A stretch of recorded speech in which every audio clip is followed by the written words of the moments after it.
Ya, kemarin kita sudah sampai sistem builder ya di sini. Terus sekarang kita akan membahas masih di stakeholder sebenarnya sih. Masih di stakeholder tapi ini berpisah di poin sendiri gitu karena sistem analis ini yang diharapkan oleh buku ini ya daripada menjadi sistem designer atau menjadi sistem builder gitu ya.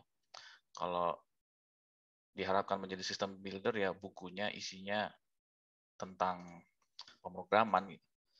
Kalau diharapkan menjadi sistem designer tentunya isi buku ini adalah tentang teknologi ya, device, peripheral dan seterusnya. Nah, sementara sampai mana kemarin ya? Oke, di sini ya.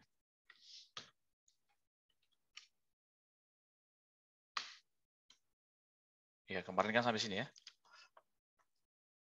Nah, sementara itu kalau sistem analis, ya, di sini sistem analis yaitu tentang seorang spesialis yang mempelajari apa tuh problems and need. Jadi ada masalah dan ada kebutuhan of an organization. Nah, kebutuhan organisasi. Jadi dia lebih luas. Lebih luas kita bisa lihat di sini ya.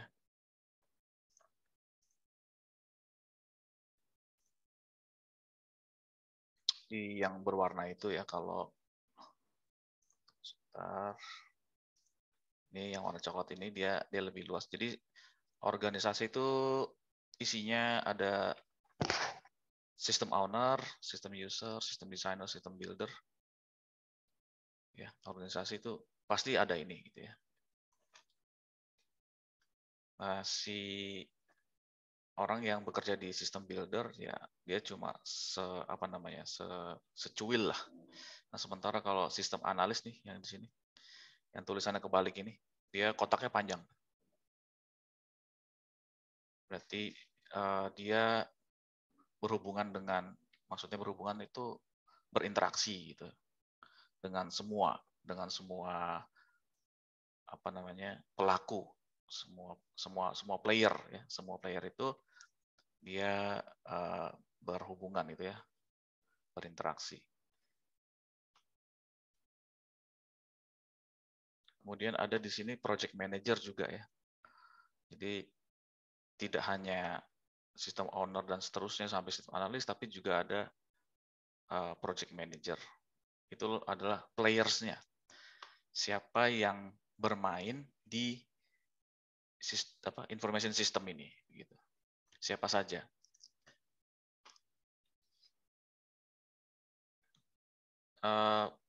Ini player di dalam ya, nanti di luar ada lagi gitu ya.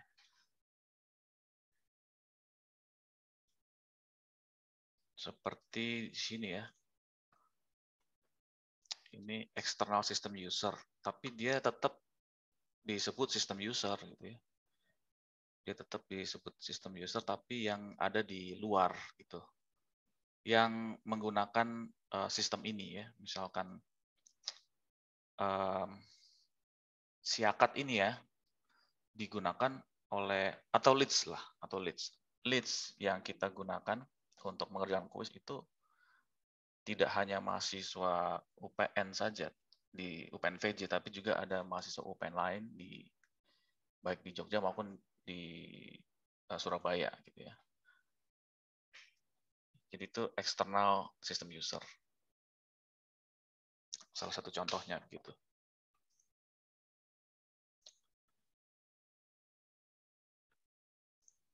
Tadi kita membahas tentang organisasi ya sampai sini tadi. Jadi sistem analis ini ruang lingkupnya mengurusi semua. Kenapa sih? Mungkin saya kasih trik atau kasih apa namanya ya? Keyword ya. Keywordnya itu sebenarnya dia di sini. Jadi sistem analis itu dia lebih ke pengamat sistem ya. Atau sistem desain juga bisa. Sistem itu mulai dari start gitu ya, sampai finish proses bisnisnya. Nah, itu adalah pekerjaan dari si sistem analis. Ya, mulai dari bahan baku, mulai dari pemrosesnya, sampai outputnya, sampai waktu, gitu ya. Semua dianalis sampai ada antrian juga ya, kalau ada antrian dan itu berhubungan dengan waktu. Itu pekerjaannya si sistem analis. Itu objek kajiannya. Gitu. Sementara kalau sistem builder itu dia cuma sedikit, cuma kecil ya. Ya, sistem builder sini kan dia cuma urusannya tentang bahasa pemrograman gitu. Bagaimana cara menginstal, terus kalau ada yang salah dengan si pemrogramannya, itu lingkupnya cuma segitu aja. Dia nggak ngurusin proses bisnis. Sistem desainer juga sama lah, dia nggak ngurusin sistem, dia nggak ngurusin proses bisnis. Nah, sementara kalau si sistem analis ini dia ngurusin big picture-nya gitu, ngurusin yang lebih luas, tetapi dia tidak meskipun luas tapi dia tidak dalam gitu loh. Dia tidak dalam, maksudnya tidak dalam, tidak ada keharusan seorang sistem analis harus menguasai pemrograman gitu. Tidak ada kewajiban menguasai ini, tidak kewajiban desainer enggak. Tapi cukup tahu aja ya itu wajib gitu. Nah, sistem analis ini berfokus kepada apa tadi? Di sini ya, masalah, kebutuhan untuk memastikan, menentukan bagaimana people, data, proses bekerja semua untuk accomplish improvement for the business gitu. Can based on accomplish itu menyelesaikan ya yang terbaik, perbaikan-perbaikan yang ada di bisnis tersebut gitu ya. Dia tugasnya selain merancang, dia juga menginstal, dia juga mengimprove. Nah, tetapi instalnya tidak sesempit ini ya, tidak sesempit ini. Jadi si sistem analis juga memastikan dia juga turut menginstal bersama juga project manajernya. Menginstal itu memasang gitu ya. Tapi bukan maksudnya memasang kayak kabel-kabel yang ada di sini si sistem designer itu ya, memasang komputer, bukan. Dia tuh kayak kalau misalkan di konser ya, di orkestra, dia adalah dirijennya gitu. Sistem analisnya. Dia yang terutama project manager juga ya. Project manager itu dirijennya ya. Karena dirijen itu sifatnya dia menginstruksikan kapan dia mulai, kapan dia stop. Nah, di project manager itulah yang mengetahui kapan proyek ini dimulai dan kapan di stop gitu. Kapan diperbaiki kalau ada masalah itu memang si project manajernya. Tapi project manajernya tidak bekerja sendiri, dia bekerja dengan sistem analis juga gitu ya.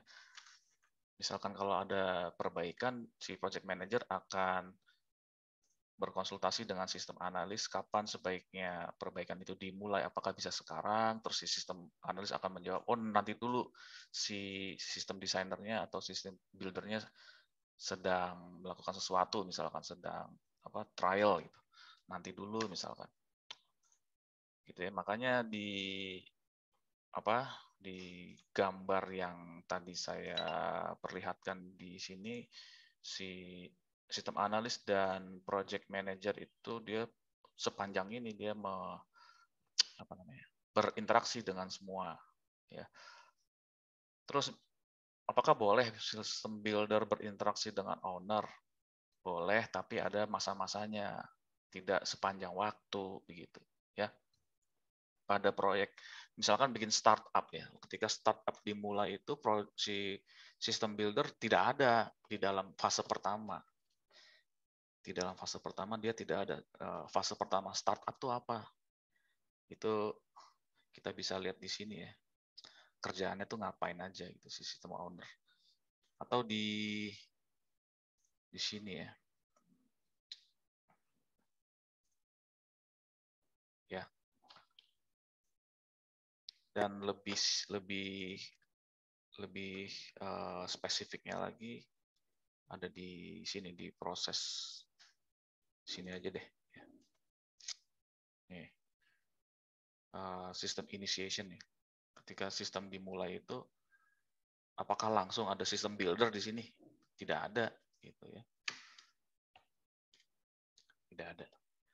Jadi boleh berinteraksi, tapi ada masa-masanya, intinya itu ya. Sampai mana tadi itu? Oh, di atas.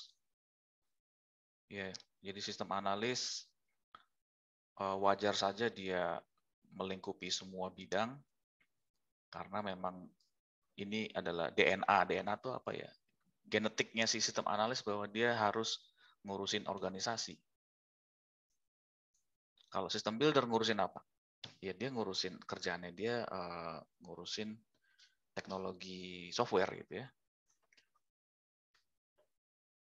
Terus apalagi di sini? Oh ya, ada lagi programmer, analis. Itu includes the responsibility of both computer programmer and system analyst. Jadi yang ini adalah posisi ya di beberapa perusahaan. Kalau kita lihat di job Jobstreet, JobsDB atau website lain ya karir.com, di situ ada yang cukup sistem analis aja tapi di sini job desk-nya misalkan. Ada yang ini enggak ada tapi ini ada misalkan. Jadi kalau di buku ini dia lebih spesifik ya. Kalau ini kan berdasarkan apa yang ada di lembar pertama tadi ya, di sini gitu. Different type of stakeholder gitu ya. Stakeholder. Jadi si sistem analis itu juga termasuk stakeholder atau player lah. Banyak ini ya, banyak kalimat ya. Sebenarnya itu player apa stakeholder sama aja gitu ya. Sama aja. Different type of stakeholder ini. Ya, terus sistem analis juga masuk ke stakeholder istilahnya. Gitu. Ya, di sini stakeholder. Kemudian kalau di mana tadi ya? Kalau ini dia lebih spesifik lagi ya. Lebih spesifik. Dia agak berbeda dengan sistem analis ya. Karena dia komputer programmer juga sistem analis gitu. Sementara kalau di sini apakah dia juga responsibility of komputer juga gitu ya. Tidak ya, tidak, kecuali kalau memang disebutkan bahwa ada job sistem analis tapi pas di detailnya dia juga berresponsibel kepada pemrograman gitu. Berarti dia sistem analis plus dia menjadi ada plusnya gitu ya. Ibarat kata tuh kalau kedokteran ya, kedokteran kan umum. Nah, kalau kekhususannya itu ya, program profesi dokter apa? Gigi, apa dokter penyakit dalam gitu. Nah, kalau sistem analis ini gitu, dia kekhususannya di sini. Ya, ada pemrograman. Nah, kalau bisnis analis dia bisnis analis ini juga termasuk dari stakeholder ini tipe sistem analis, tapi dia cuma fokus ke non teknik gitu, non teknikal. Apa itu non teknikal? Nah, yang secara biasanya administrasi gitu ya. Masalah catat mencatat tapi tidak ada hubungannya dengan sistem analis dan desain. Outputnya apa nih bisnis analis gitu? Outputnya. Ya, kalau dibandingkan dengan si programmer, programmernya ini adalah outputnya adalah pemrograman gitu. Ada aplikasi, ada bisa database gitu ya. Nah, kalau ini enggak. Ini sama sekali tidak ya sesuai dengan ini non technical aspek. Sesuai dengan definisinya gitu. Bisnis analis biasanya outputnya adalah strategi. Strategi itu kayak SWOT gitu ya. Biasanya ada tabel SWOT, ada strength, weakness, opportunity. Terus apa? T itu threat, ancaman gitu ya.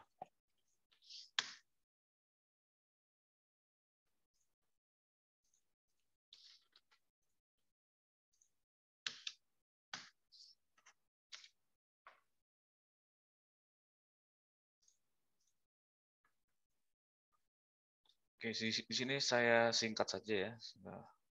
10 menit ngabisin sistem analis doang. Saya mau singkat di sini aja. Opportunity itu berhubungan dengan produktivitas ya. Ini yang pernah saya bahas di pertemuan pertama yang waktu itu saya mengatakan TI itu ya harus dalam tanda kutip gila gila produktivitas gitu. Artinya opportunities itu dalam bahasa Indonesia adalah peluang ya kan. Peluang apa? Peluang untuk bagaimana mengimprove situation. Ini juga sudah pernah saya jelaskan, misalkan tentang absen ya, contohnya, atau tentang proses bisnis.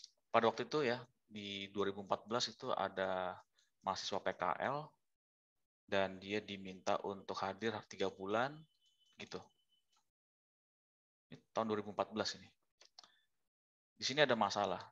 Masalahnya secara otomatis dia tidak bisa mengikuti mata kuliah gitu loh, atau absen lah, absen. Ini yang paling gampang aja deh, absen. Yang paling gampang aja.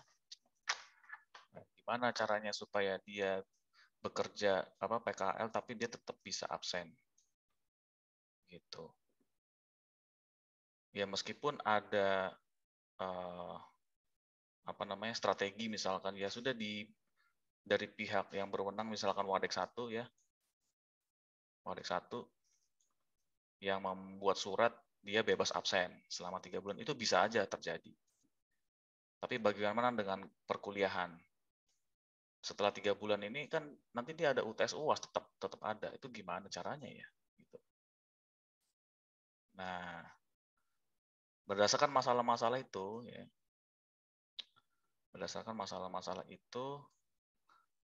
sebagai seorang TI gitu, teknik industri, itu gimana bisa mengidentifikasi atau bisa menangkap peluang atau bisa mengimprove a situation. Nah, pada waktu itu berdasarkan permasalahan itu dan juga ada informasi sebelumnya tentang e-learning, maka terbangunlah e-learning versi Fakultas Teknik gitu ya. Itu tahun 2014 itu. Jadi ketika e-learning sudah ada, maka si mahasiswa itu nggak usah khawatir tentang UTS UAS, dia tetap bisa ya, tetap bisa mengikuti mata kuliahnya. Nah itu kan produktif ya kan, tetap menjadi produktif. Itu intinya yang saya tekankan ya, yang dimaksud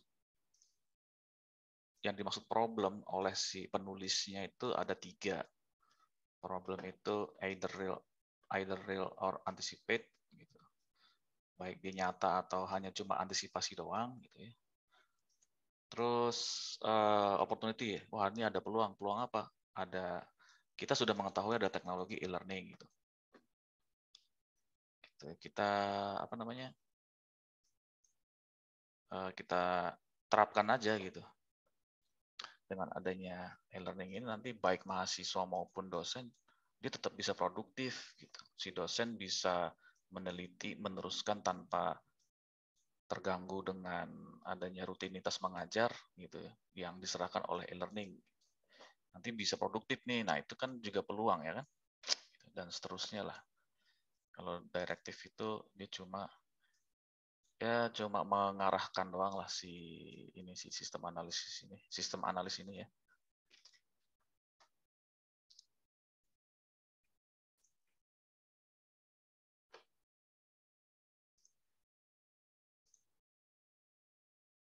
Ini other stakeholder ini yang saya katakan di luar dari 5 pemain besar gitu ya. Di sini ada stakeholder lain yaitu external service provider. Di sini dia ibaratnya adalah dia kayak industri jasa lah ya. Industri jasa yang menawarkan kepada organisasi menawarkan jasa teknologi informasi begitu. Misalkan dia jual sistem atau jual hardware, jual software gitu. Kalau Anda pernah mendengar Zahir gitu ya, ini adalah apa namanya ini? Aplikasi untuk akuntansi ya, yang dijual-jual di Tokopedia itu banyak tuh. Ini terkenal ini ya, sudah bertahun-tahun yang lalu, mungkin udah 10 tahun yang lalu ya. Dia hanya jual aplikasinya saja atau termasuk sistemnya sekalian. Misalkan kita sudah punya komputer di sini, sudah punya Windows, ya tinggal dibikin sistem yang lebih terintegrasi, misalkan seperti itu.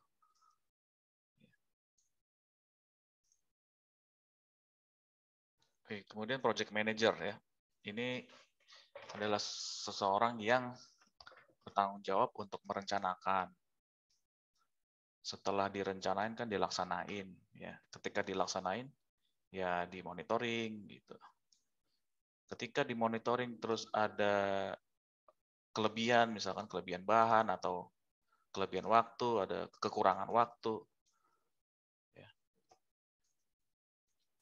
maka dia mengendalikan gitu.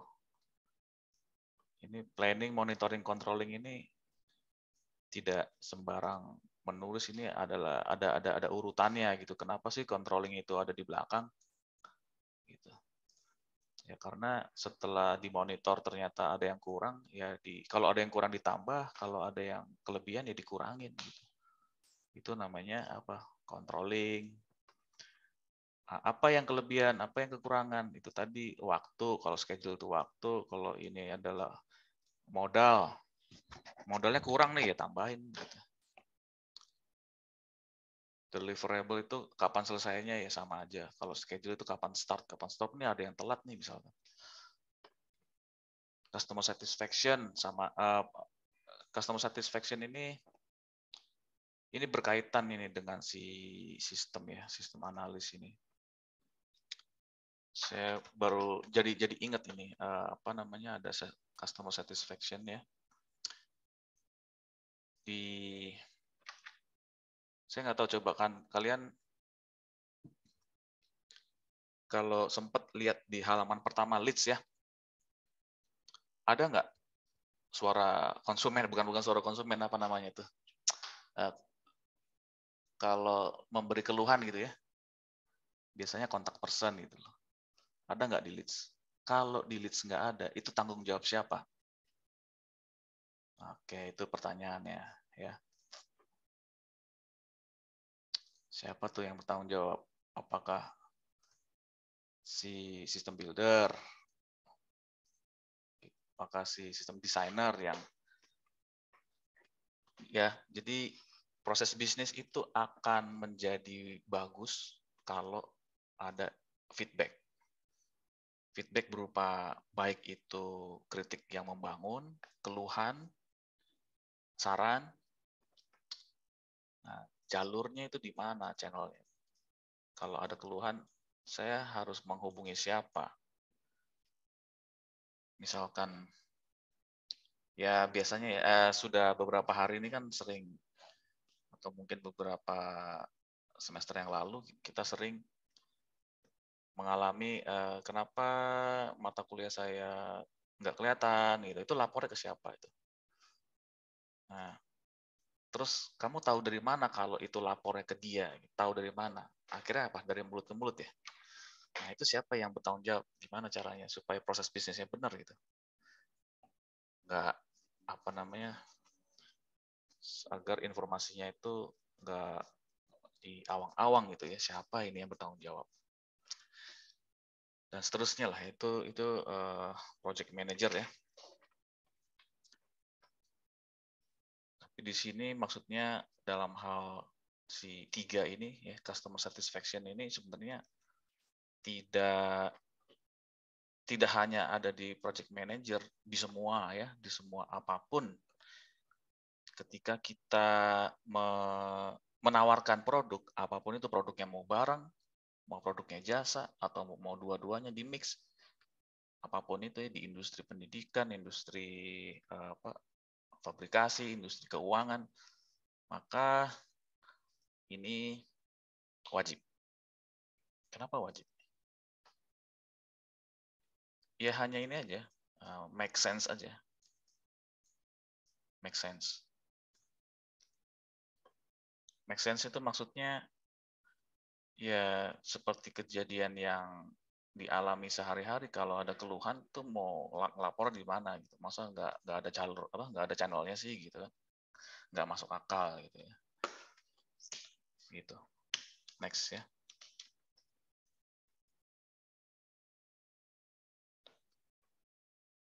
Oke, kita balik dulu sebentar ke objektif ya.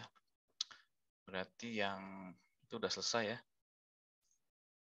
Mana ini tadi ini udah selesai. Ini udah selesai barusan. Nah, sekarang oh ini juga udah selesai nih tadi ya. Skill yang dibutuhkan sebagai information system analyst gitu. Skill yang dibutuhkan.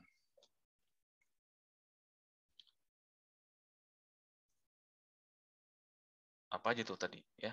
Di situ ya di PowerPoint-nya, yaitu tentang resolve the problem gitu ya. Cuman problem itu apa yang dimaksud dengan problem? Oke, sekarang kita ke sini ya. Apa tuh artinya describe ya, jelaskan business driver yang sekarang ini. Apa itu business driver? Kalau dalam bahasa Indonesia ini kayaknya supir gitu ya, padahal bukan ya. Dia adalah penggerak gitu ya. Bukan ya, bukan supir. Penggerak.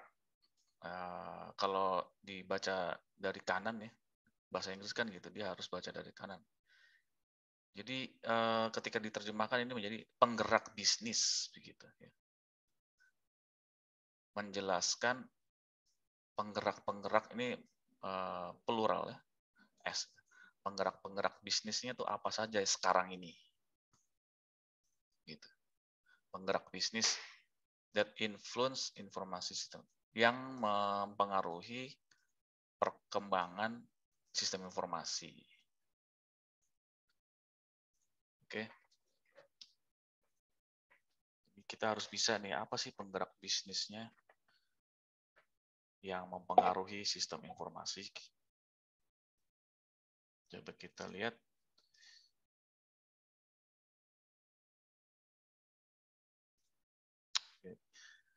Ya, secara singkatnya, inilah penggeraknya. yang menggerakkan bisnis. Kenapa kita bisnis? Ya mungkin kalau karena Anda levelnya mahasiswa yang mungkin belum ada apa namanya benih-benih bisnismen ya. Jadi Anda menjadi pegawai gitu. Tidak ada mungkin belum ada apa namanya keharusan. Kenapa sih saya harus berbisnis gitu? Mungkin belum ada itu ya. Ataupun kalau sekalipun ada mungkin juga sekalipun Anda aware akan apa namanya bisnis ya. Bisnis itu tidak harus uang loh ya. Bisnis itu bisnis itu tentang supply and demand gitu. Anda menjadi pegawai pun juga itu adalah bisnis gitu. Cuma ya jadi pegawai gitu ya. Maksudnya ketika ada yang membutuhkan gitu. Misalkan kamu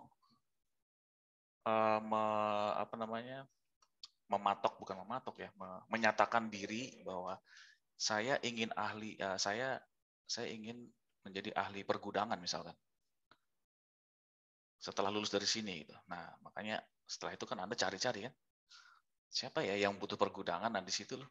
Di situ udah mulai ada bisnis tuh. Bisnis apa nih gitu kan? Ya bisnis keahlian, saya ahli pergudangan gitu. Anda butuh pergudangan, saya bisa menyelesaikan. Nah, itu bisnis juga itu kan. Nah, cuman yang ditekankan di sini adalah globalisasinya. Anda akan gini, kalau Anda ciri-ciri Anda menyadari tentang globalisasi, apalagi Anda juga menggunakan information system, apalagi Anda menggunakan ini juga nih. Udah pakai ini, terus pakai ini. Maka, apa tuh ciri-cirinya? Yaitu Anda akan, ini dalam konteks Anda pegawai ya.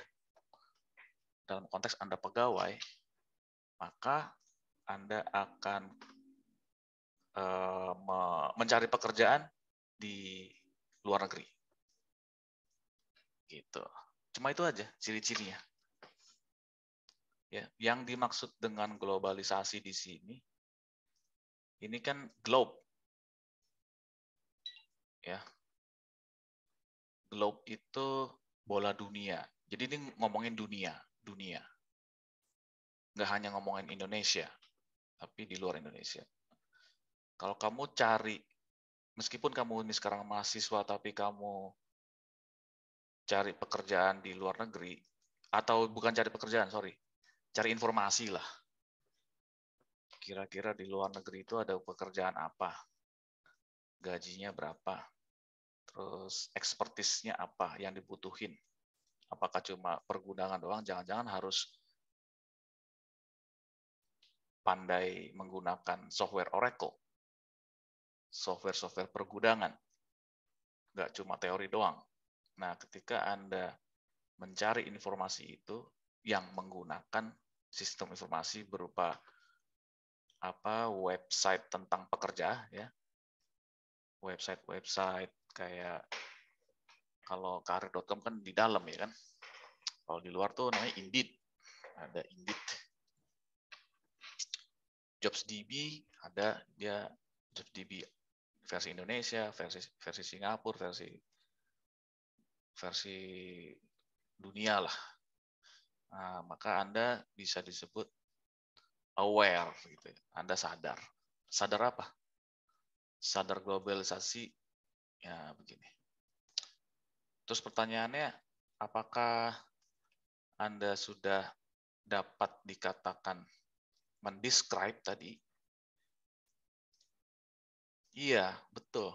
Anda sudah bisa mendescribe tuh tadi barusan kalau Anda pernah melakukan itu tanpa sadar gitu ya, tanpa sadar Anda ternyata sudah bisa mendescribe tapi belum semuanya gitu. Ya. Tadi ada berapa itu? Ada 7 ya. Ya, berarti baru 1/7 gitu intinya. Terus electronic commerce. Saya yakin Saya yakin kalian sebagian besar pernah ke marketplace gitu kan. Marketplace yang namanya Tokopedia, ya kan, terus Lazada, Shopee. Saya yakin kalian sudah pernah ke sini meskipun cuma klik doang ya. Nggak belanja juga nggak apa-apa, nggak harus belanja. Berarti kemudian Anda, ya itu kan tadi yang barusan saya sebut, marketplace itu kan ya information system juga. Nah, kalau kalian sudah pernah melakukan itu, maka tanpa disadari, lagi-lagi kalian sudah bisa mendescribe gitu. 2/7. Ya, 2/7 dari poin ini Anda sudah melakukan tanpa sadar. Oke, terus security and privacy ini m-banking gitu ya. Tunggu sebentar ya.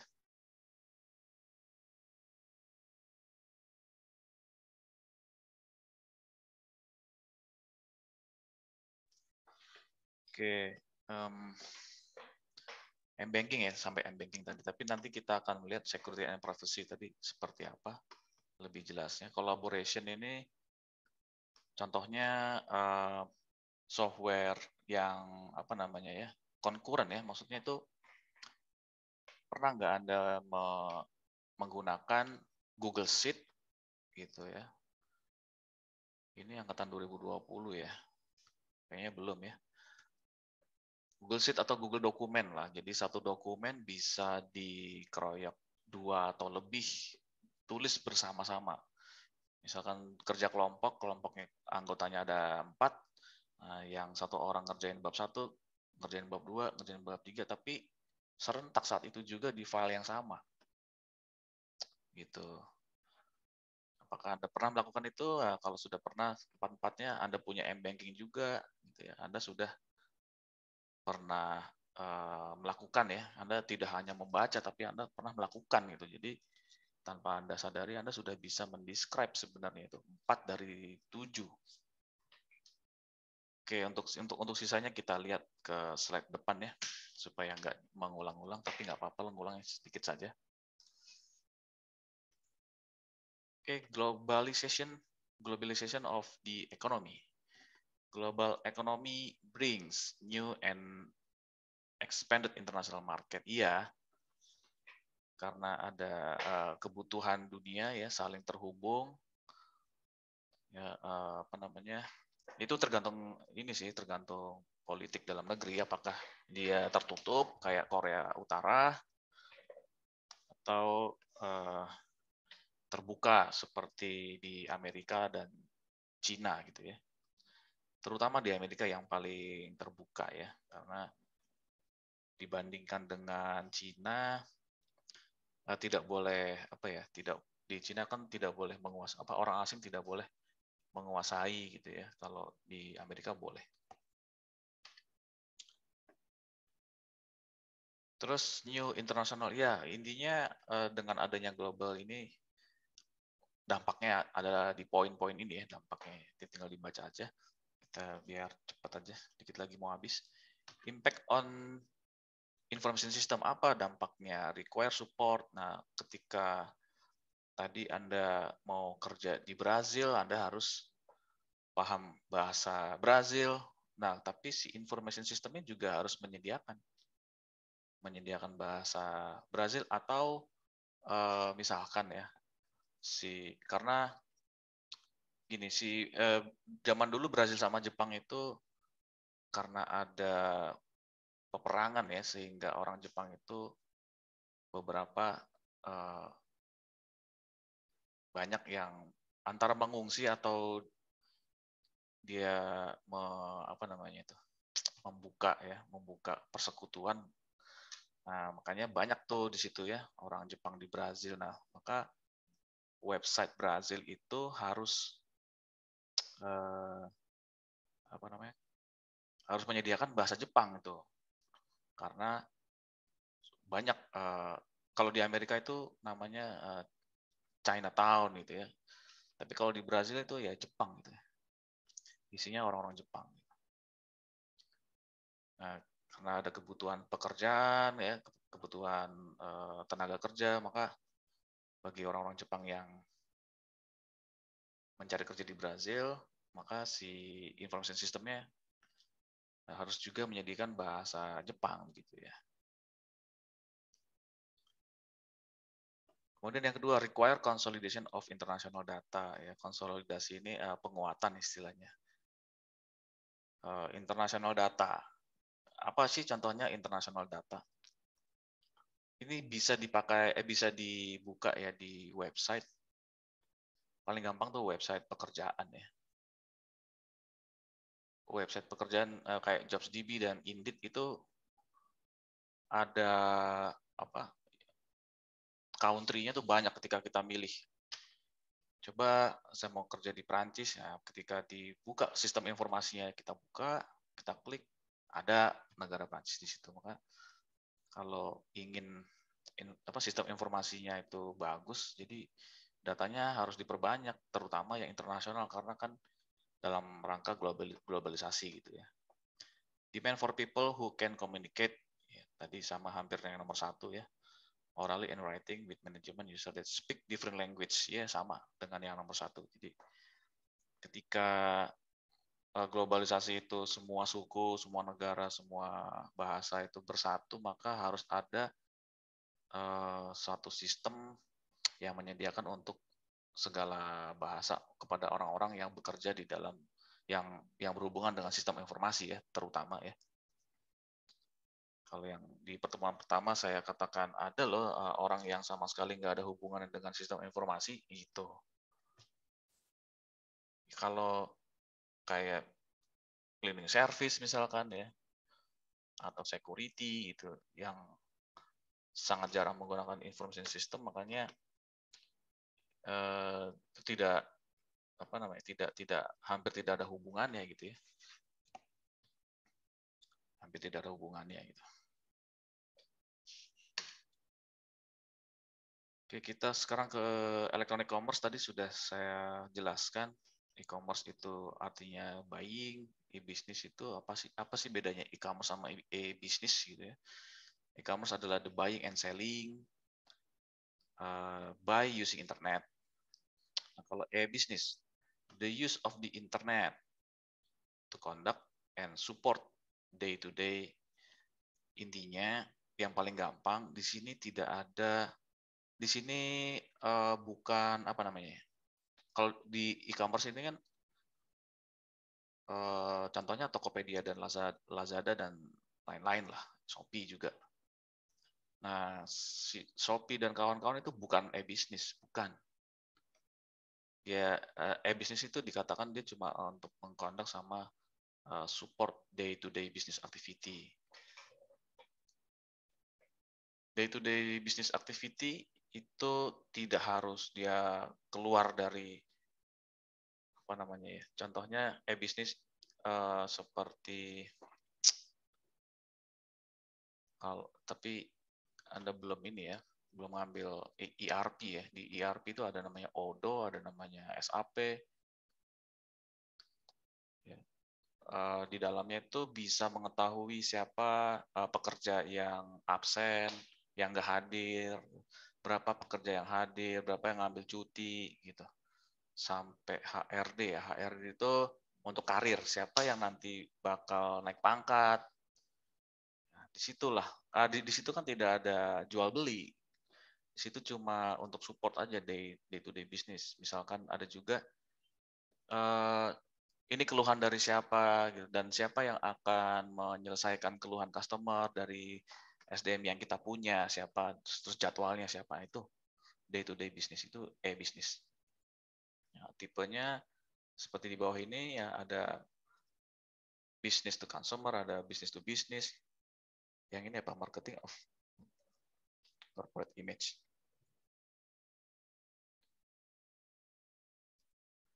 Impact on information system.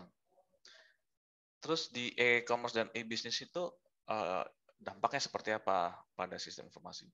Most new information system are being designed for an internet. Iya, memang benar. Sebagian besar itu sistem informasi didesain agar bisa internet itu artinya bisa menghubungi atau bisa berinteraksi di luar gitu. Di luar apa? Paling gampang itu di luar rumah, di luar gedung. Tapi kalau gedung terlalu luas ya. Paling enak tuh di luar rumah gitu. Di luar rumah dia bisa kontak rumah yang lain di belahan dunia yang lain itu internet. Since the only client side software is web browser, the choice of client operating system is becoming less. Jadi nggak penting gitu ya. Client operating system. Jadi ini bisa dibilang kayak cloud gitu ya. Jadi kita hampir kemarin itu di semester 1 kan kita belajar dasar komputer dan pemrograman, kita butuh software gitu kan. Kita butuh software yang bisa untuk membuat pemrograman. Nah, waktu itu kan saya kasih pilihan, Anda mau install atau cukup dari web browser saja untuk membuat program. Nah, ini maksudnya nih. Ternyata apa namanya? Operating system itu menjadi nggak penting gitu. Ini sebenarnya bukan operating system ya, kalau dalam kasus yang baru saya jelaskan tadi adalah kita tuh tidak perlu menginstal intinya ketika sudah ada web browser base gitu ya. Web browser base. Kita cukup memprogram di web browser aja dan diproses oleh si servernya, muncullah hasil dari pemrograman. Daripada kita harus menginstal sampai menginstal program ya, IDE kita install gitu ya. Tapi kalau OS itu ya udah pasti lah. OS itu udah pasti di apa namanya? Diinstal gitu ya. Oke, ini contohnya tidak perlu dibahas terlalu dalam. Ini hampir sama lah kayak marketplace atau apa namanya website yang menyediakan produk gitu ya. Nah, kemudian selanjutnya ini security and privacy. Jadi apa namanya business driver ya, apa sih mengapa kita kembali lagi ke judul besarnya tadi ya. Jangan sampai lupa nih, nanti udah terlalu maju ternyata lupa kita ngomongin apa gitu sih. Mana tadi itu tadi ini ya. Gitu. Business drivers gitu ya. Penggerak bisnis for today's information system ya. Mengapa kita butuh informasi sistem ya. Nah, salah satunya karena apa tadi ada kebutuhan gini. Kebutuhan akan keamanan dan privacy ya. Privacy itu bahasa Indonesianya apa tuh? Privasi ya. Cuma diserap gitu aja ke kalimatnya. Privasi. How will the business continue in the event of security breach, terrorist attack, or disaster gitu. Nah, bagaimana kalau sedang mengisi mengisi KRS, ternyata PLN-nya listriknya mati gitu. Intinya itu ya. How can the business protect its digital asset from outside threat? Ini kayak pencurian data misalkan yang beberapa bulan yang lalu atau nggak nyampe 5 tahun lah, 4 tahun ke belakang itu kan ada kasus pencurian data dari Telkomsel ya. Terus apalagi tuh pencurian data yang katanya bocor tuh dari BPJS apa dari mana gitu ya. Pokoknya punya pemerintah. Oh ini apa sebelum ada Peduli Lindungi ya. Ternyata sempat bocor gitu. Terus pernah juga Canva, kalau kalian pernah menggunakan website canva.com. Canva itu untuk mendesain apa namanya, desain grafis lah ya, untuk mendesain kartu, mendesain background, mendesain baju atau semua yang berhubungan dengan seni. Nah, di situ Canva pernah di hack, data-datanya diambil gitu. Nah, termasuk tapi waktu itu Canva menyediakan juga link siapa-siapa yang apa namanya, siapa yang diambil datanya gitu. Nah, kebetulan karena saya pernah juga ya, saya anggota Canva itu canva.com, saya lihat ya alhamdulillah nama saya belum ada gitu. Moga-moga sih nggak sampai kecuri gitu ya. Kemudian privacy, consumer demand for privacy in e-commerce. Government requirement. Kalau privacy gampang lah ini ya, cara mengartikannya. Ya pokoknya gimana cara kita bikin sistem informasi yang hanya khusus bisa diakses oleh kita saja gitu. Intinya sih itu. Government requirements. Kolaborasi dan partnership. Nah, ini juga penggerak bisnis. Kita butuh kolaborasi dan kerjasama. Nah, bagaimana caranya supaya proses bisnis itu lancar ya, kerjasama itu apalagi kalau beda gedung ya, beda daerah gitu. Gimana caranya biar bisa sinkron data di sini sama data di sana. Nah, kita perlu sistem informasi. Gitu.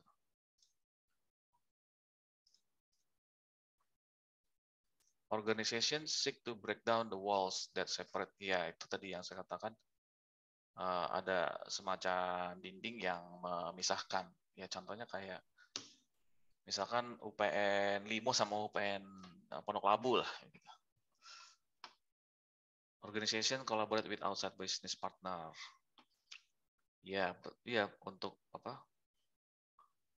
Dan bahkan bisa berkolaborasi dengan kompetitor. Contohnya apa? Daihatsu dan Toyota proyek apa tuh Ayla dan Agia ya. Padahal itu kompetitor, tapi ya kerjasama. Nah, bagaimana cara sistem informasi ini mengakomodir kolaborasi and partnership, yaitu sistem informasi harus ya tentunya harus secure kayak tadi ya, harus aman, terus dari external access, pokoknya intinya sistem informasi itu menyediakan akses dari internal dari eksternal, tapi ya dengan berbagai tahapan security kayak misalkan password yang bermacam-macam ya, bisa sampai mungkin 2 atau 3 kali pertanyaan baru bisa tembus ke sistemnya. Need to pass data between different information system. Nah, kalau ini beda sistem informasi ya, misalkan paling gampang yang paling gampang dicerna itu kalau OS-nya berbeda ya. Di UPN Pondok Labu itu dia pakai Linux gitu. Pakai Linux dan kita sebagai usernya kita pakai Windows. Nah, itu gimana tuh? Terus ada lagi di UPN di UPN Jakarta ini ada 2 sistem, tetapi akan menuju ke satu sistem. Kalau sistem yang lama itu oleh Unisys ya, kontraktor gitu ya, kontraktor yang lumayan terkenal ya. Kemudian ada sistem yang dibangun oleh Sevima. Sevima ini rekanan dari Kemendikbud. Kalau Unisys bukan dari Kemendikbud, tapi dia terkenal. Kalau Sevima rekanan yang di apa namanya, yang di reference gitu, yang dirujuk oleh, yang disarankan lah, kalau boleh dikatakan disarankan ya, disarankan oleh Kemendikbud, karena Sevima juga mengurusi atau membangun sistem yang ada di Kemendikbud. Nah, di UPN ini punya dua, karena ya Sevima baru-baru ini lahir gitu kan, kalau Unisys sudah belasan tahun yang lalu gitu. Dan itu masih migrasi gitu ya, masih ada celah gitu. Bagaimana caranya PES itu need to PES gitu. PES itu mengirimkan data gitu ya, di antara sistem informasi yang berbeda. Si Kemendikbud itu ada namanya PDDikti ya, pangkalan data. Jadi kalau kalian ketik nama Anda di Google, terus ada apa dengan keyword PDDikti gitu. Misalkan namanya Abdul gitu. PDDikti Abdul OpenVJ misalkan. Nah, nanti akan ada di situ datanya. Nah, terus siapa yang mengisi nama Abdul? Itu ternyata dari kita. Jadi kita terhubung dengan sistem informasi yang ada di Kemendikbud. Nah, pada waktu Sevima belum ada, ya itu dikonversi dulu. Jadi si Unisys outputnya adalah berupa file konversi, ya nanti file itu diupload ke Sevima. Nah, sekarang ini karena Unisys ada keterbatasan, kita ingin beralih ke Sevima punya, begitu ceritanya. Supaya inline, ya sejalan dengan Kemendikbud, jadi kita tidak perlu lagi mengkonversi, gitu. Nah, dalam hal ini kolaborasi ya bisa lah kita sebut kampus yang berkolaborasi dengan Kemendikbud, misalkan seperti itu. Ya. Knowledge Asset Management, data, raw fact about people, place, event, and things that are of importance in an organization. Jadi intinya ya dari kata ini, mengapa sih sistem informasi itu kita butuhkan? Karena ada data, informasi, ada pengetahuan yang mana itu semua harus di-manage, mana yang prioritas, mana yang bisa diakses, mana yang bisa didistribusikan. Gitu. Ya, contohnya dari knowledge asset management, recognize data. Nah, untuk mengenali data, informasi, and knowledge are critical. Ya. Jadi sangat kritis itu. Mengenali data, mengenali informasi itu adalah sumber yang kritis gitu. Pertanyaan-pertanyaan tentang how can the organization manage, bagaimana cara organisasi mengatur dan share itu memberikan, mendistribusi pengetahuan for competitive advantage. Itu yang tadi saya katakan, ada prioritas, ada yang mendistribusikan, membagi di sini ya. Kalau mau memanage itu tadi, mana yang penting, ya, mana yang tidak penting, mana yang diprioritaskan, gitu. Mana apakah ada yang perlu ditambah atau dikurangi. Strive to integrate the data information and can create preserved knowledge. Ya, silakan ini diterjemahkan secara mandiri. Ya, jadi itu tadi mengapa sistem informasi ya apa dibutuhkan, karena ada business driver, yaitu penggerak bisnis itu adalah knowledge asset management itu ya. Kalau di mana, kalau sekarang ini namanya data science begitu ya. Di data science itu di dalamnya ada artificial intelligence, ada machine learning, ada deep learning, tapi keluarganya tetap AI gitu ya. Artificial intelligence itu untuk sebuah sistem yang mana sistem itu bisa mengenali, ini yang tadi dikatakan recognize gitu ya. Sebelum apa ya? Mungkin sebelum buku ini lahir, biasanya dilakukan dengan manual ya. Jadi si pegawai itulah yang para employee ya, para employment itu yang merecognize dengan bantuan komputer.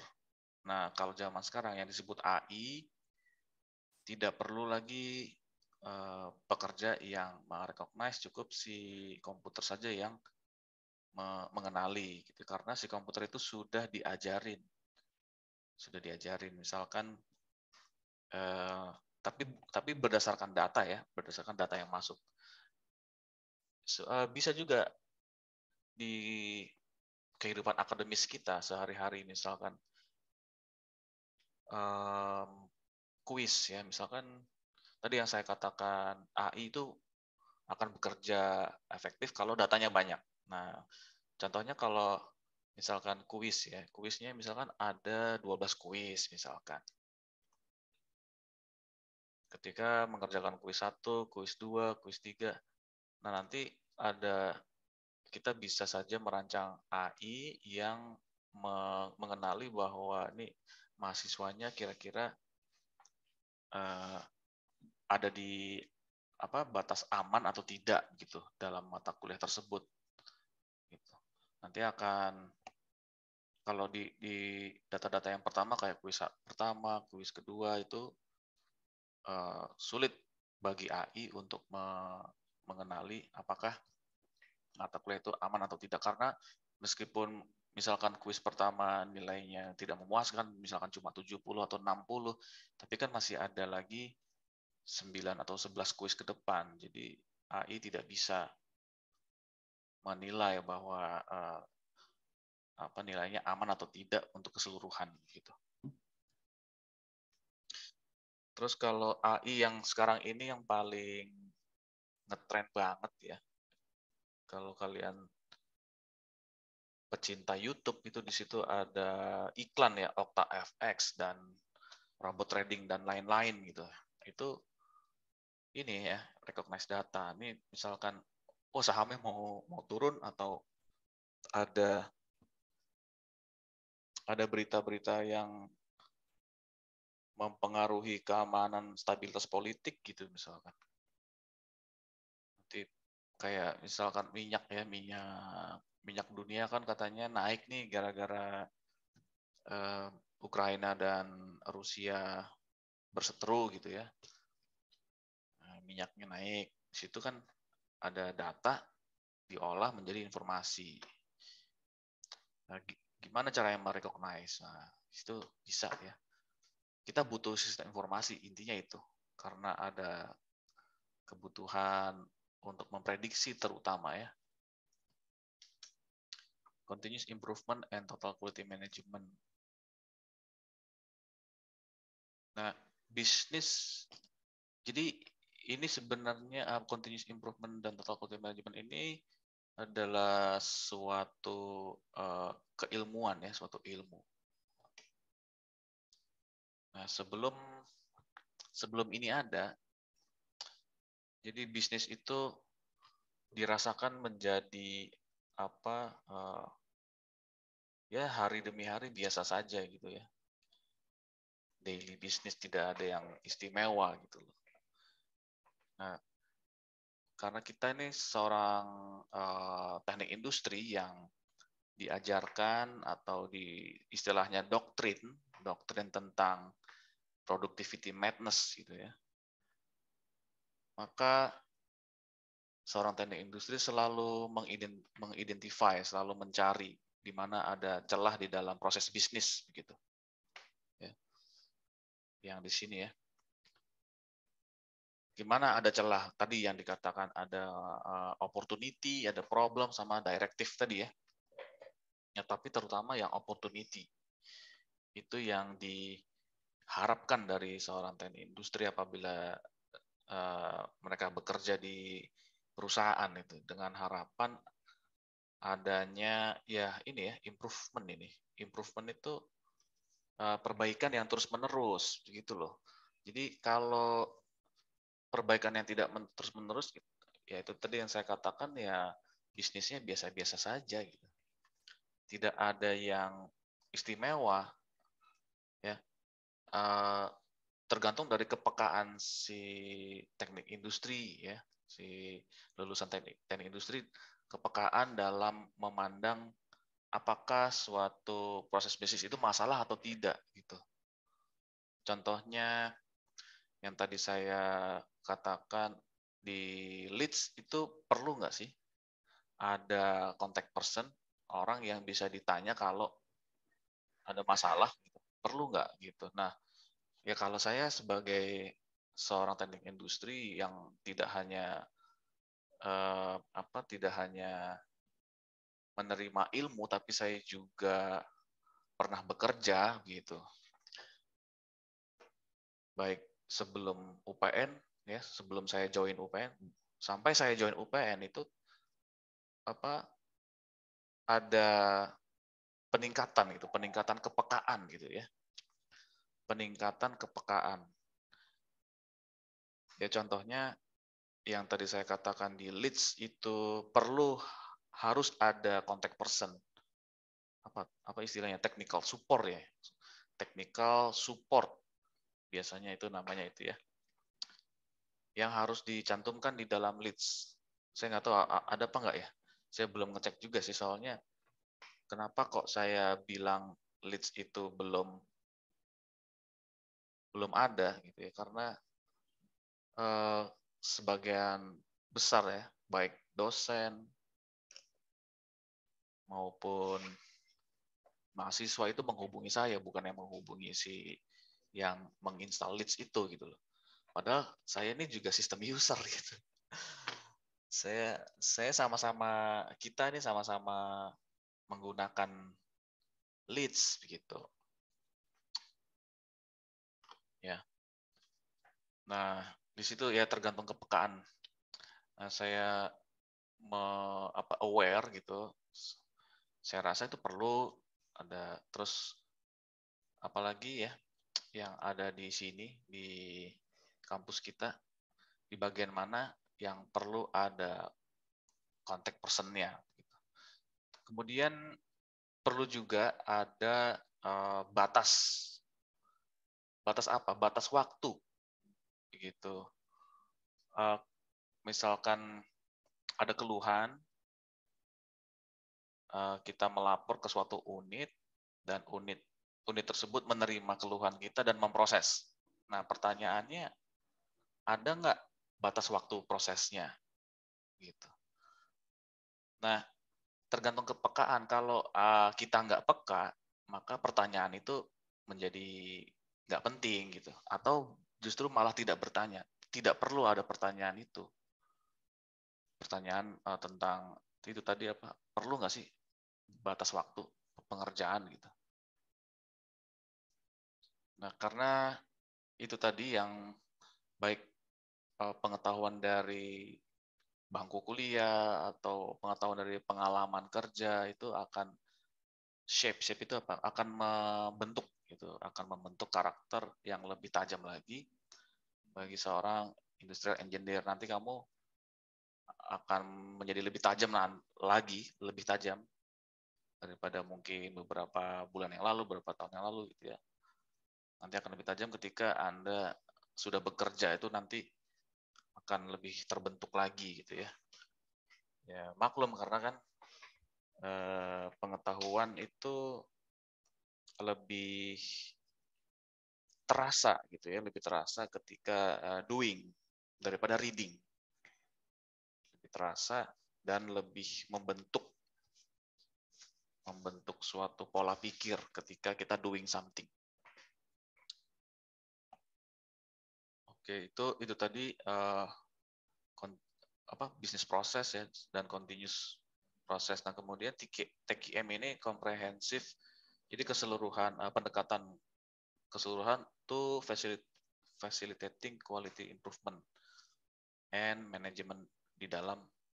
Jadi untuk memfasilitasi perbaikan mutu dan manajemen di dalam bisnis itu menggunakan pendekatan keseluruhan gitu. TQM ini sebenarnya ada banyak ya. TQM itu ada termasuk balance scorecard itu termasuk TQM, kemudian 7 tools itu yang di quality management, manajemen kualitas atau quality control juga masuk TQM. TQM itu banyak ya, bukunya tebal. Nah, terus apa hubungannya dengan sistem informasi gitu? Nah, yang tadi saya ceritakan tentang mulai dari bisnis proses sampai total quality management, tentang quality juga itu kan butuh data ya kan? Butuh data yang itu harus diproses, kemudian akan menghasilkan informasi atau menghasilkan keputusan. Apakah itu akan diperbaiki atau tidak gitu. Ya. Jadi kan berkaitan dengan ini ya, recognize data, information gitu. Nah, bisnis sekarang ini sudah semakin aware terhadap continuous improvement gitu. Continuous improvement itu tapi butuh data gitu. Butuh data kayak misalkan kalau di prodi kita ya, kualitas paling gampang aja deh, kualitas transfer ilmu misalkan absen lah gitu dibandingin tahun lalu misalkan, atau juga bisa memperbaiki IPK mahasiswa dari angkatan ke angkatan misalkan, atau dari tahun ke tahun lah. Bisa juga untuk memperbaiki lulusan yang membuka usaha sendiri itu, entrepreneurship itu kan butuh data juga tuh ya. Dia butuh data. Nah, nanti data itu akan diproses sehingga kita bisa bisa mengetahui apakah kita perlu memperbaiki atau tidak. Itu berdasarkan data tahun lalu gitu. Misalkan tahun lalu kita coba tes TOEFL-nya gitu ya. Lulusan kita yang bisa berbahasa Inggris dengan baik, dari tahun ke tahun kita lihat gitu. Oh, ternyata kok biasa-biasa saja nih gitu. Kita harus tingkatkan, masa cuma 400 atau 450, kalau bisa 500 lah gitu. Jadi continuous, terus-menerus diperbaiki gitu. Tapi itu butuh data. Nah, data-data itu yang yang mengumpulkan ya, dibantu dengan sistem informasi. Oke, ini juga sudah pernah saya ceritakan ya, business process design, redesign maksud saya ya. BPR is the study, jadi BPR adalah suatu keilmuan atau suatu pelajaran, dan dia juga membutuhkan analisis ya, and redesign of fundamental business process to reduce cost, dan atau memperbaiki value added to the business. Ini sudah pernah saya jelaskan, misalkan kemarin itu saya kasih contoh ya, bagaimana caranya mengimprove perkuliahan. Begitu. Kita harus menganalisis, harus membreakdown dulu yang disebut dengan perkuliahan itu aktivitasnya apa saja. Ya. Mulai dari apa? Mulai dari absen. Terus mulai dari absen, kemudian lanjut ke transfer ilmu, ceramah. Kemudian kalau secara tradisional, secara yang sudah berjalan ya, konvensional, setelah ceramah itu ya sudah selesai gitu. Nah, padahal di dalamnya kan harus ada diskusi, ada tanya jawab, ada juga asesmen penilaian secara singkat ya, briefly assessment begitulah. Nah, kalaupun itu ada ketika dilakukan, itu akan sulit dan hanya berlalu begitu saja. Contohnya misalkan dalam perkuliahan kalau ada pertanyaan dari dosen, ya, maka harapannya kalau bisa menjawab berarti artinya dia paham. Nah, kalau paham kasihlah, misalkan kasih nilai 0, berapa, misalkan seperti itu. Itu kan sulit kalau dikerjakan ya. Sulit kalau dilakukan itu. Apalagi kalau siswanya ada 100 misalkan, bagaimana caranya untuk mengetahui bahwa 100 mahasiswa itu paham pada saat ceramah, bukan setelah ceramah, bukan. Pada saat ceramah, mereka paham nggak di bagian di halaman ini atau di slide ini, begitu.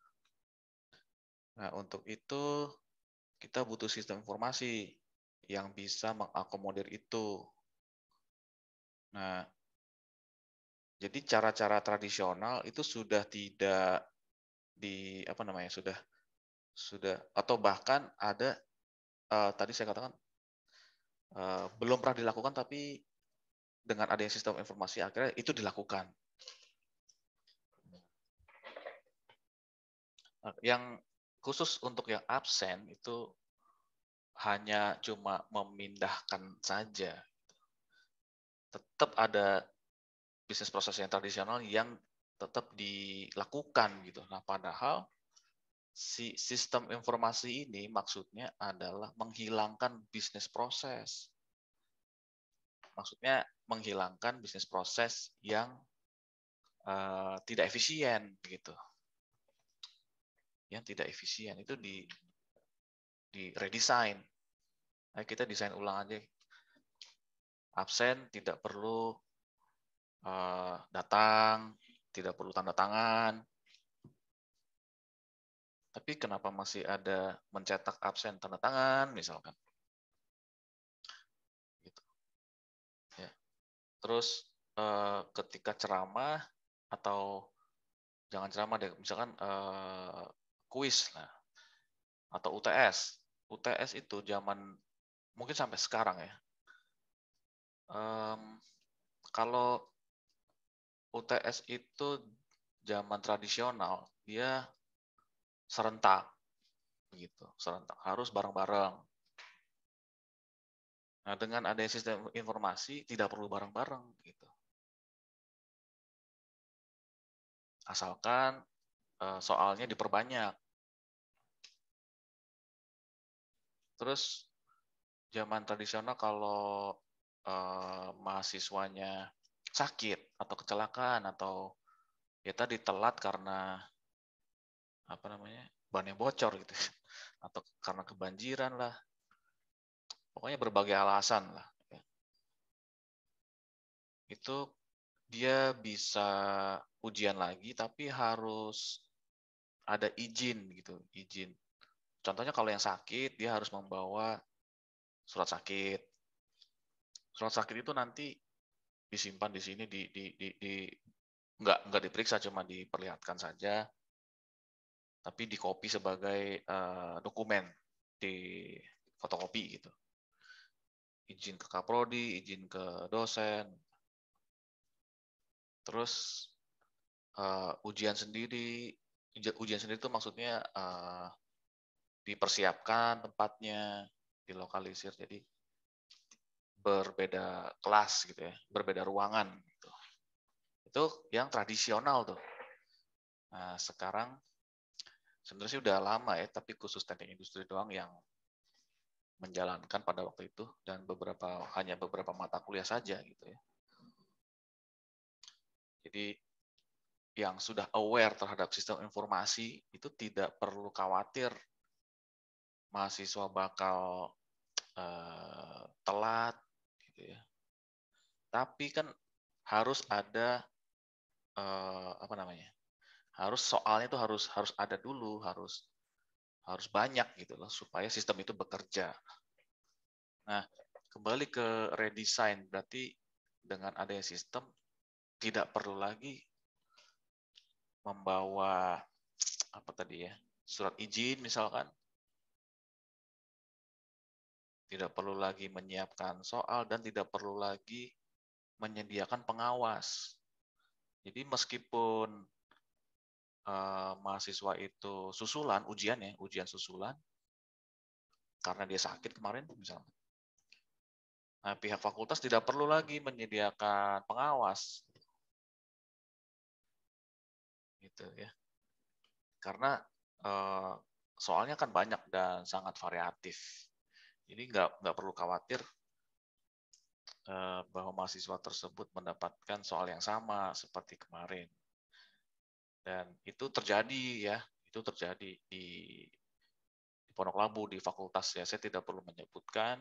Ini ada laporan dari dosen yang mengatakan setiap UAS ya, bukannya setiap UTS, tapi setiap UAS dia pasti sakit gitu. Dia pasti sakit.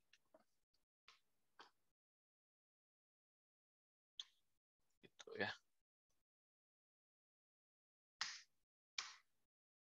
Nah, ini yang terasa banget ini ya, bisnis proses redesign ini. Maksudnya terasa apa? Terasa adanya kebutuhan. Kita harus mendesain ulang dalam bisnis pendidikan, dalam proses transfer ilmu ini ya.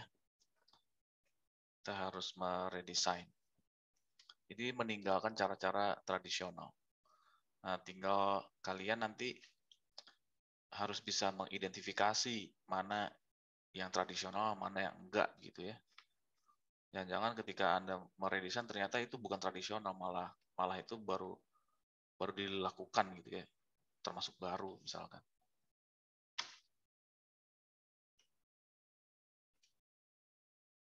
Oke. Tadi adalah business driver ya, penggerak bisnis. Nah, sekarang penggerak teknologi gitu ya.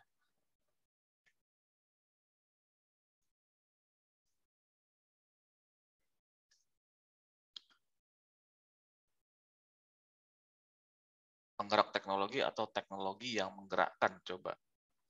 Kalian ini apa? Ini pertanyaan saya nih, tapi nggak perlu dijawab. Nggak perlu dijawab sekarang, tinggal kalian cocokkan saja. Sebenarnya ini teknologi yang menggerakkan atau sesuatu yang menggerakkan teknologi menjadi ada, yang tadinya tidak ada menjadi ada, misalkan seperti itu. Network and the internet. Network include mainframe time sharing system, ya termasuk time sharing system. Kalau time sharing ini apa namanya? Contohnya itu kebetulan saya pernah bermain saham tapi ya online ya, tapi dulu ya 2007 kelihatannya saya. Antara 2006 2007. Nah, di situ harus hati-hati terhadap ini ada ya, terima kasih ya sudah memberi pendapatnya. Apa tuh? Teknologi yang menggerakkan dunia sistem informasi. Nah, coba kita cocokkan gitu ya. Apakah benar isi dari slide ini maksudnya suatu teknologi yang menggerakkan dunia sistem informasi? Oke, saya mau cerita dulu sebentar. Di 2006-2007 itu saya pernah melakukan transaksi, tetapi agak ada apa? Bukan gagal ya, tapi miskomunikasi, misinformation gitu ya, misinformation. Jadi time, jadi waktu yang ada di komputer saya itu menunjukkan waktu yang berbeda dengan pasar saham yang ada di Jepang atau juga ada di Amerika. Ada juga di Hong Kong. Nah, perbedaan waktu ini ya, perbedaan waktu ini yang harus dikonversi gitu. Jadi karena terlalu terpaku dengan jam yang ada di komputer saya pribadi, maka transaksi saya tidak berjalan. Itu seharusnya si sistemnya itu menyediakan jam buka gitu. Kapan pasar saham di sana buka? Gitu. Ya sistem informasinya menyediakan, cuma pada waktu itu saya salah persepsi, salah lihat, ternyata harusnya melihat jamnya itu adanya di websitenya gitu ya, bukan yang ada di komputer saya gitu. Oke, itu cuma sedikit pengalaman tentang perbedaan waktu gitu. Oke, network itu jaringan ya, paling terkenal adalah paling populer gitu ya. Itu hardware-nya maksudnya gitu ya, adalah LAN gitu ya, pakai kabel LAN. Terus itu kan pakai wire ya. Kemudian yang wireless ya, di handphone ada, di komputer ada. Nah, teknologi network ini kan pertama kali ditemukan di Amerika dia. Sebenarnya sih kampus yang menemukan, cuma ada keterlibatan DoD itu apa tuh? DoD itu di Department of Defense itu ya, Departemen Pertahanan. Jadi untuk keperluan militer sebenarnya intinya sih. Nah, pertama kali kesuksesannya bisa mengirimkan teks beberapa kalimat antar universitas. Begitu. Dan itu melalui kabel tentunya. Itu zaman tahun berapa tuh? Mungkin tahun 60-an lah ya. Tahun 60-an. Nah, lahirnya teknologi itu bukan karena bisnis. Bukan karena bukan karena ekonomi ya. Tapi itu kebutuhan militer terutama ya.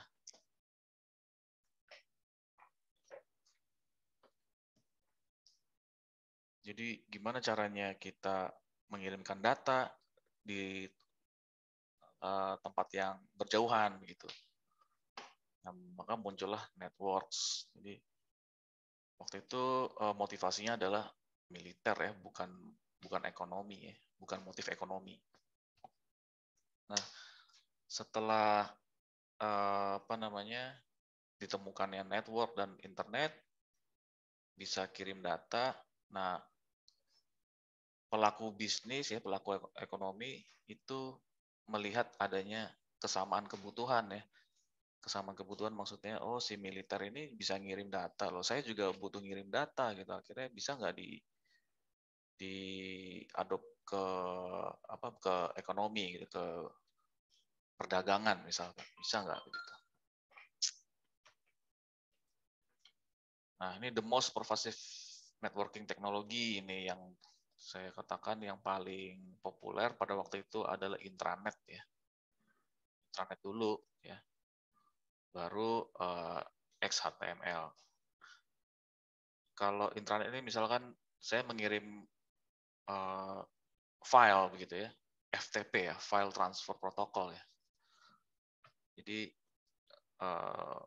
ketika filenya sudah sampai ke sini, baru file saya buka. Nah, sementara kalau yang HTML sama XML ini bisa langsung tanpa kita perlu ini perlu namanya browser ya untuk membuka ini. Nah, sementara kalau yang tadi misalkan saya kirim file notepad, saya mau kirim file gambar, itu perlu ada aplikasi lain. Next lah. Oke, ini teknologi yang tidak perlu saya jelaskan, tapi cukup kronologisnya aja bahwa ini tentunya lahir dari ketidakpuasan tentang ini ya, tentang keterbatasannya si network. Keterbatasannya si kabel network berdasarkan kabel ya. Kalau kabel kan nggak bisa kemana-mana, terus sedangkan kebutuhannya sambil berdagang jalan-jalan gitu, sambil cari-cari barang, bisa melakukan transaksi misalkan. Maka muncullah seperti ini ya, teknologi wireless itu nggak perlu dijelaskan lagi. Kemudian objek teknologi ini juga tidak perlu saya jelaskan lagi karena sudah pernah dijelaskan di pemrograman komputer ya. Ini tinggal 10 menit lagi soalnya. Kolaboratif teknologi. Nah, jadi ada teknologi tentang, kalau ini ya email lah intinya sih. Cuman ini tidak konkuren ya. Jadi ini saling bergantian ngirim email, terutama kebanyakan ini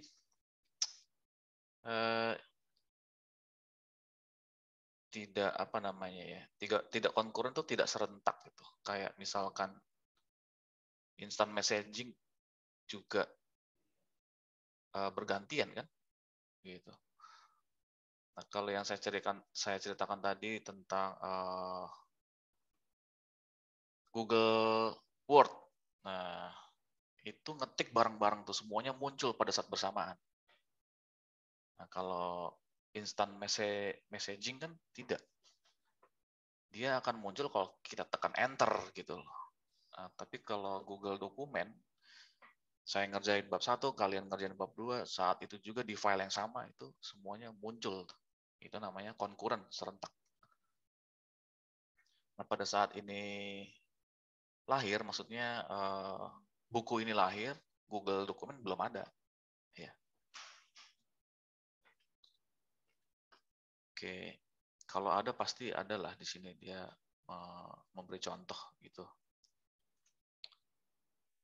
Oke, terus enterprise application. Contohnya ini ya. Tunggu sebentar, jadi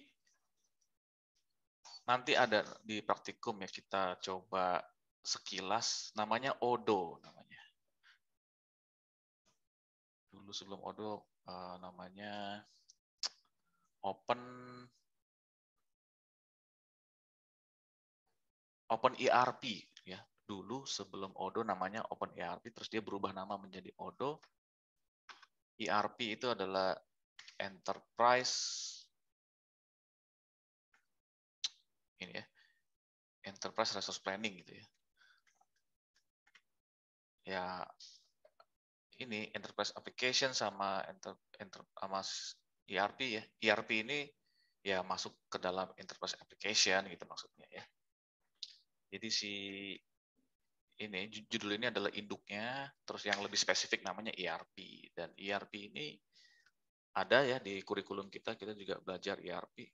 Seorang lulusan teknik industri juga harus paham bagaimana cara pakai ERP, karena ERP itu eagle eye. Eagle eye itu mata elang, dia bisa melihat dari atas keseluruhan sistem.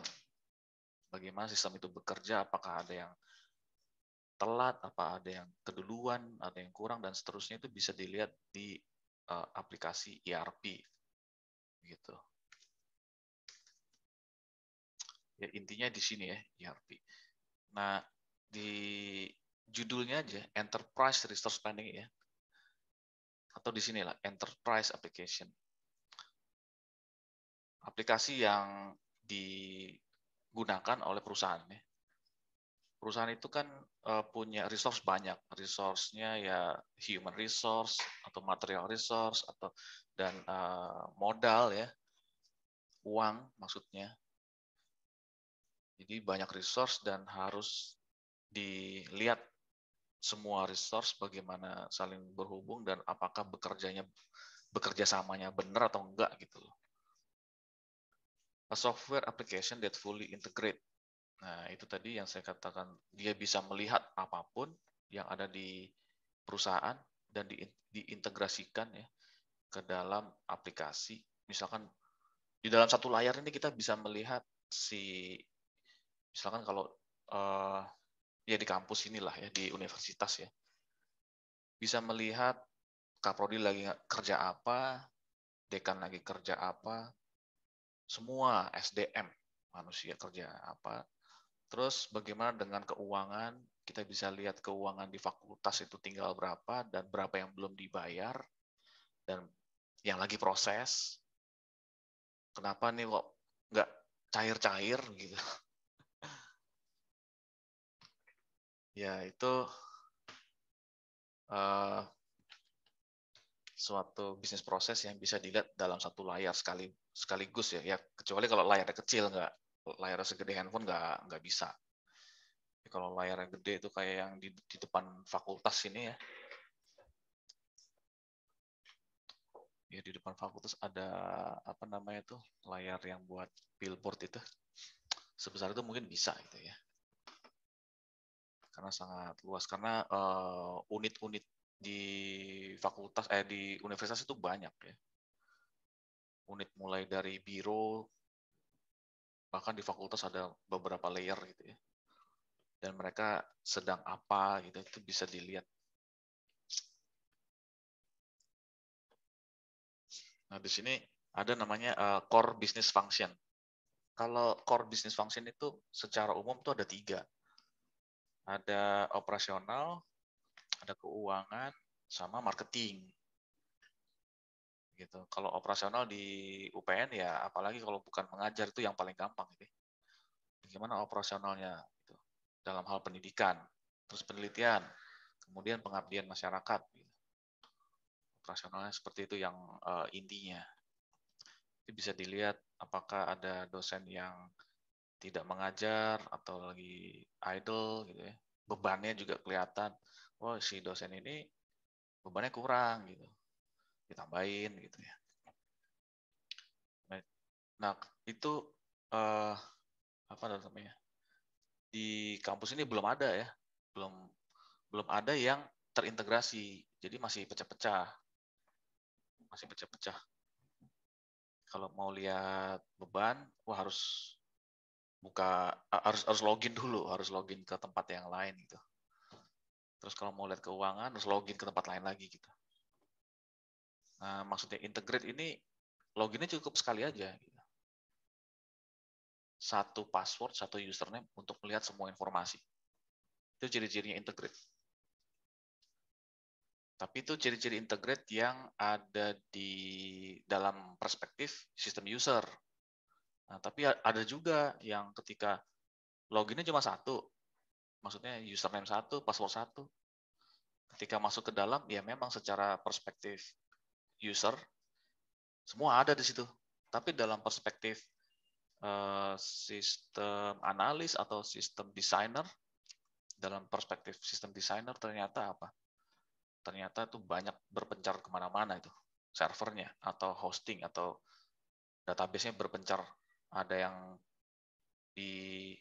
nyewa di tempat, ya ada yang UPN ini nyewa di Karawang ya, database yang sangat besar sekali kalau nggak salah di Karawang itu. Ada yang di Karawang, ada yang di server di Limo, ada yang server di. Nah, itu secara perspektif sistem designer tentu itu tidak terintegrasi. Yang dimaksud integrasi ya benar-benar satu server gitu. Satu server segede lemari, gitu. Mungkin 3 lemari lah, 4 atau 3 lemari servernya. Kemudian banyak hard disk, pendingin, dan itu ngumpul semua di suatu ruangan. Itu baru integrate. Gitu.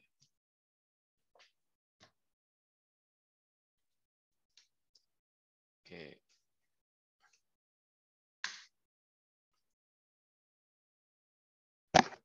Kemudian kita melihat adanya kebutuhan gitu ya, kebutuhan tentang keterhubungan gitu antara mulai dari supplier sampai user. Ya. kalau supply chain ini kan rantai supply, supply itu memberinya dari mana? Ya dari supplier. Supplier itu bisa apa saja, misalkan supplier kalau dalam agrikultur itu ya, si petani itu juga bisa disebut supplier. Dari supplier, terus ke perusahaan yang merakit, atau cuma sekedar ngumpulin kayak Bulog gitu ya. Apakah Bulog itu supplier? Bukan. Suppliernya petani. Gitu. Bulog itu cuma ngumpulin aja. Nah terus Bulog ngirim ke pasar-pasar untuk penetrasi untuk. Nah pasar itu retailer ya, bisa disebut pasar itu retailer. Kemudian nyampe lah ke user begitu ceritanya. Itu kan rantai panjang itu, dan itu butuh manajemen. Manajemen itu maksudnya begini, kalau ketahuan ini pasar kok harganya mahal, nah biasanya kalau harga mahal tuh dia kekurangan bahan, sehingga dia beli di tempat lain yang jauh, dan itulah yang menyebabkan mahal tuh, ongkos ya, mahal di ongkos. Padahal di tempat dekat ada, kenapa nggak di tempat dekat aja ya, karena kehabisan. Nah makanya harus ada sistem informasi yang bisa mendeteksi nanti di bulan depan akan ada apa namanya, shortage itu apa ya, kelangkaan cabai, kelangkaan minyak goreng. Kenapa minyak goreng sekarang mahal kan kalau Anda baca itu? Karena rebutan itu ya. Ada juga rebutan, ada juga yang apa sih yang menyimpan itu, saya lupa istilahnya itu. Yang disimpan sendiri supaya apa, spekulan ya istilahnya. Nah, makanya sistem informasi itu penting itu, tapi emang sulit ya. Itu kan tergantung dari inputan apakah si orang-orang yang bekerja di pasar itu yang jualan dia apa namanya, disiplin input. Gitu ceritanya. Ya susah karena masyarakat kita belum terlalu canggih-canggih amat sih ya. Ketika canggih pun juga mungkin hanya sebagian kecil banget gitu. Itu pun mungkin di kota gitu ya. Tapi kalau di desa-desa apakah mereka melek teknologi gitu. Takutnya kalau dikasih teknologi terus teknologinya rusak, itu mahal banget. Dia harus pergi ke kota untuk memperbaikinya, dan banyak halangan gitu ya. Ada alasan gitu ya. 1001 alasan lah. Memaintain teknologinya aja mahal gitu ya. Jangan-jangan seperti itu. Nah, makanya enterprise application ini yang namanya SCM tuh perlu. Apa bedanya SCM sama ERP? Kalau ERP itu kan di dalam satu perusahaan lokal doang. Kalau SCM tuh dia bisa mendeteksi atau bisa mengumpulkan data mulai dari petani, bulog, pasar, sampai end user. Gitu. Nah, kalau bisa sih, bisa nggak kita bikin sistem informasi ya sampai si end user-nya pun juga kita bisa tahu isi kulkasnya itu. Saya kan sedikit banyak saya juga belanja gitu. Saya belanja telur. Ya meskipun saya bapak-bapak, saya beli telur, saya beli beras, ya, belanja. Nggak cuma istri doang. Nah, kadang mendadak loh kok telurnya tinggal 2 gitu. Siapa yang makan itu? Paling nggak harus ada alert gitu ya, telur tinggal 5 gitu, telur tinggal 4. Nah, situ kita lihat sebagai user, saya sebagai user, saya kepingin ada sistem informasi yang memberi kita alert telur tinggal berapa, kemudian saya mau beli telur yang murah di mana saja, apakah harus di pasar? Enggak, yang jualan telur kan banyak di pinggir jalan gitu ya, nggak hanya di pasar gitu. Apakah saya bisa langsung beli ke supplier gitu? Jadi sistem informasinya itu juga sampai memberi kita informasi di supplier petani di Jawa gitu ada sekian ribu telur. Nah, tapi kan kalau itu tergantung kebijakan apakah data itu dibuka untuk user atau enggak gitu. Takutnya kalau dibuka nanti malah dimainin harganya misalkan. Nah, kalau itu udah urusannya sistem analis itu ya. Boleh ngeliat nggak sih kita datanya telur di Jawa sana gitu. Next ya. Ya, ini tadi yang saya katakan sebelumnya. Terus CRM ini customer relationship, EA ini enterprise application integration, the proses dan teknologi yang digunakan, use tooling untuk menghubungkan aplikasi to support. Ya sama ya, sama kayak tadi. Dia ini cuma integrasi aja antara ini perbedaan vendor ya. Setiap vendor ini dia mengeluarkan banyak produk software yang berbeda-beda, yang sistemnya pakai bahasa, ada yang pakai Unix lah, ya, pakai Linux dan bahasa-bahasa lainnya yang standar kayak SQL dan seterusnya. Itu bagaimana cara menghubungkannya? Nah ini ya, dengan memakai EAI. Gitu ya.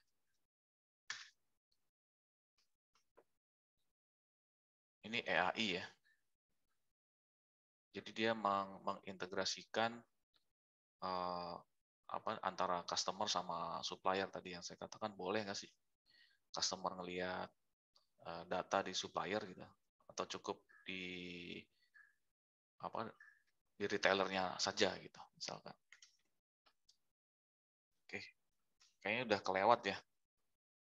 Kita rasanya perlu cukup di sini saja. Ini akan saya lewatkan karena tinggal dikit lagi nih. Gampang kok ini ya. Ini gampang, intinya di sini ya, proses bagaimana mengembangkan sistem. Ada di sini ada general pada umumnya tuh ada sekian, tapi ini dikelompok-kelompokkan gitu loh. Dikelompokin menjadi sekian, dan siapa saja yang terlibat, ya, paham ya? Tadi kan kita sudah membahas the player, kok ini tiba-tiba jadi the people ya? Di slide sebelumnya nih player, sekarang the people. Nah, the people ini pada saat proses, people ini perannya apa saja pada saat proses, cuma itu aja ya. Silakan dibaca secara mandiri karena waktunya ternyata nggak cukup, terlalu banyak contoh yang saya berikan. Oke, itu saja untuk sementara. Jangan lupa kerjakan kuisnya. Di kuis itu saya kasih waktu 1 minggu sampai Selasa depan. Juga saya kasih tahu periodenya ya. Saya juga memberitahu periode. Coba di sini deh, daripada nanti lupa ya. Ini ya. Kemarin ada yang, tapi mahasiswa 2021 ya. Jangan sampai terkecoh dengan ini ya, PM sama AM gitu ya. Dia pikir 12 AM itu 12 malam gitu. Padahal 12 AM itu ya, AM itu siang. Nah, kalau jam 12 lebih misalkan, 12 lebih 5 menit, tulisannya gimana? Berarti 05 PM gitu. Itu berarti artinya dia udah siang gitu. Kalau jam 12 lebih 5 gitu ya, berarti ya 00.05 PM. Berarti dia siang, bukannya malam gitu ya. Jangan sampai terkecoh. Sehingga saya tidak memberi ujian susulan, tidak ada, karena soalnya cuma sedikit masalahnya di situ ya. Mungkin kalau soalnya ada 1000, mungkin bisa saya kasih susulan ya, terserah. Dia mau nyusul, bahkan mau nyusul di pertemuan 16, mereka ditelat-telatin juga nggak apa-apa, orang soalnya ada 1000 gitu kan. Tapi kan ini soalnya ada banyak gitu ya. Dan waktu itu juga udah dibuka ya sudah dibuka kuncinya. Masalahnya di situ karena kunci sudah kebuka dan soalnya cuma sedikit ya tidak ada ujian susulan, tidak ada. Nah, di sini ujian apa? Kuncinya tidak saya buka tapi nanti bisa melihat ya. Nanti bisa melihat nilainya atau melihat soalnya. Soalnya saya perlihatkan tapi kuncinya tidak saya buka. Nah, bagaimana kalau udah soalnya terlihat? Nah, nggak bisa ujian susulan. Ya, soalnya udah terlihat. Ya kemungkinan dia bisa dapat nilai tinggi ya. Karena ada kerjasama mungkin ya. Tapi apapun itu, baik disengaja atau nggak disengaja, untuk sementara ini sistem yang saya berikan ini tidak terlalu fleksibel ya. Tidak full fleksibel. Sementara hanya fleksibel ini aja, Anda bisa mengerjakan di antara 15 sampai 22. Ya. Kemudian ini ya, Anda bisa mengerjakan 2 kali kalau nggak puas dan di average-kan nanti nilainya. Nah, setelah ini Anda mengerjakan kuis week 2. Gitu. Oke, saya rasa itu saja informasinya. Kita ketemu minggu depan. Apabila ada yang kurang, pasti ada yang kurang. Saya mohon maaf. Wassalamualaikum warahmatullahi wabarakatuh. Selamat sore. Waalaikumsalam. Pak Doni. Oh iya, gimana? Pak, punya saya untuk matkul absennya di listnya nggak ada, Pak. Oh, oke. Nanti di WA saya ya. Iya, Pak. Terima Ya, kasih, Pak. ya. Oke. Saya mohon leave ya. Mohon izin leave. Terima kasih Bapak. Terima kasih banyak, Pak. Terima kasih, Pak.